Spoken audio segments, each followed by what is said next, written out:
Hi, this is Kevin, and this video is about participles, passive voice, and participles. Okay, so first, that's a hard word to say. Participle, what does it mean? A participle is a grammar term or grammar word that means a verb that is acting like a adjective.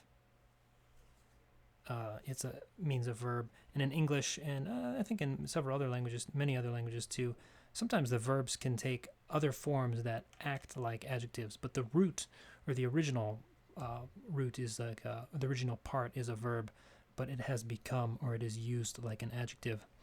So let's take a look at a couple examples. Okay, look at F and G. F, the window is clean. Clean is an adjective, right? And G, the student is happy. Happy is an adjective. And here, after the be verb, I have an adjective. This is very common in English, right? But in English, we can also move the adjective in front of the noun. So, for example, we could say, don't touch the clean window. So now the adjective is in front of the noun. Or, the happy student is smiling. So now happy is in front of student. Okay, so that's an adjective, right? But now here's two more examples, and this time these are regular adjectives, but these are participles. H and I are participles. So the window is broken. Broken is past participle of break. Break, broke, broken, right? So the window is broken. And then this looks like passive voice, right? It's be plus past participle. So you're thinking, but hey, Kevin, what? That's that's crazy, man. That's passive voice, isn't it? But no, actually it's not. It's an adjective because we can move this in front of a noun, right? We can say the repairman is going to fix the broken window. So now it's working exactly like an adjective. So this is a participle, we say, right? It acts like an adjective. And here's one more example. The student is worried about the test. We could say, the worried student couldn't sleep last night. So this is an adjective, right?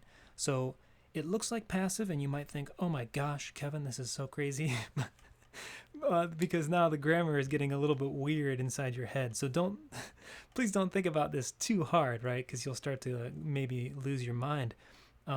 But I hope you'll stay positive. I hope you'll, instead of saying, oh my gosh, this grammar is terrible, I hope you will say, oh wow, isn't it amazing that how complex and awesome grammar is, and how people's brains work. Isn't that amazing how grammar works? And I'm studying this awesome grammar in a second language, and I can understand it.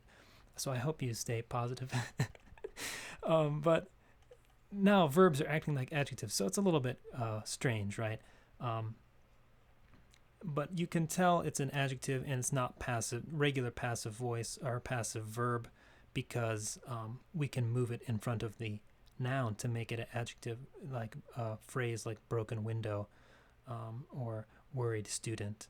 Okay, and you can also tell because sometimes after these adjectives we will have a prepositional phrase, but it usually is not by, right? Earlier we talked about the by phrase, but now we can use different ones like about or from, to, with, for, on, all kinds of prepositions. So here we say worried about the test, right? We don't say worried by the test. So that's how you know, another way to tell that this is a participle as like an adjective. It's not a passive verb. Okay. So this is the information that's in chart 10.7. So I'm going kind of fast. I'm covering charts 10, 6, 7, and 8. But you can go back and check these later. Okay. So to explain again what I'm saying, so look at J. Science discoveries interest me. Interest is a verb. Okay. But in K, science discoveries are interesting. This is participle, and this is present participle with ing. And then example L, I am interested in science discoveries. All right. So here the original, or I guess like you can say the root is a verb. Interest is a verb. Science discoveries interest me. So this is an active sentence, right? This is the subject. This is the verb, the interest, and me is the object. Here, science discoveries is the subject again. We have a be verb. And these things, science discoveries do the action, so we use present participle, ing. Science discoveries are interesting. All right. But when I talk about myself and this thing, I am interested in science discoveries. This looks like passive because if you think about it, we don't really translate it from the original, this verb, but the science discoveries are the ones that are doing this action interesting. They're interesting me. They interest me. But I'm not doing that. So I am interested by science discoveries, or I'm interested in science discoveries.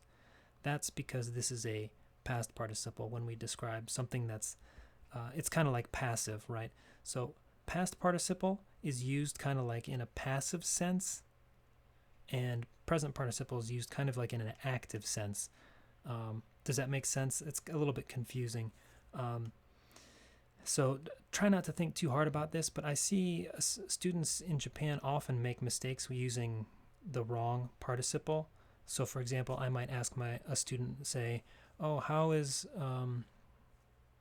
the book you are reading? And they might say, oh, I'm very boring. It's a strange it's a strange answer because they're saying that I'm boring. Like they're saying I'm a boring person. But really what they mean is the book is boring. The book bores me, and they should say I'm bored, or the book is boring. Does that make sense? So sometimes I see students making mistakes with this, which is why we're talking about it today. But don't worry too much about this, okay? Finally, the last two things I need to mention is in chart 10.6 and then again in chart 10.8, there's a list of common participles, and with some of the with be verb and past participles, and some of the prepositions that they use. So you don't need to memorize all these. You probably know a lot of them already, but I want you to go to page 271 and quickly go through the list one by one. And if you see a new one, like maybe you don't know be devoted to, well, then you can circle that one and check the dictionary, okay, just to make sure you understand it, because these are relatively common phrases, so it's good to know.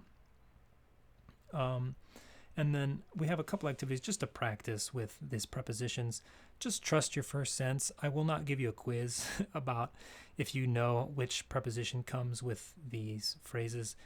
You probably already have a sense. It's more of like a vocabulary knowledge thing than it is really grammar. But just so I want you to understand that this exists. And the last thing is in chart 10.8. It's the same thing. Like I said last week, in passive constructions, we can use be verb or get. And they're basically the same. And it's the same with participle adjectives. So get angry, get dry, get quiet. The only difference is get is often used with when there's a change or when something bad happens. So if you look at some of these, a lot of these adjectives, get angry, get bald, get busy, get cold, dark, dirty, dizzy, hot, hungry, fat, sick, sleepy, thirsty. A lot of these adjectives are a little bit negative or describe a change. Or here also for the past participle, get arrested, get bored, get confused, crowded, divorced, get drunk, get hurt, get frightened, get killed, get lost. A lot of those are or get tired, get worried, get sunburned. A lot of these are negative, have a negative meaning. So get is used with when there's a change that you can notice, or when something negative happens. They're often used with the past participle. But it's just the same form as be, essentially the same thing as be. So I hope you don't get confused by this. Okay. I think that's it. So good luck with the activities, and let me know if you have any questions. I'll talk to you later. Bye.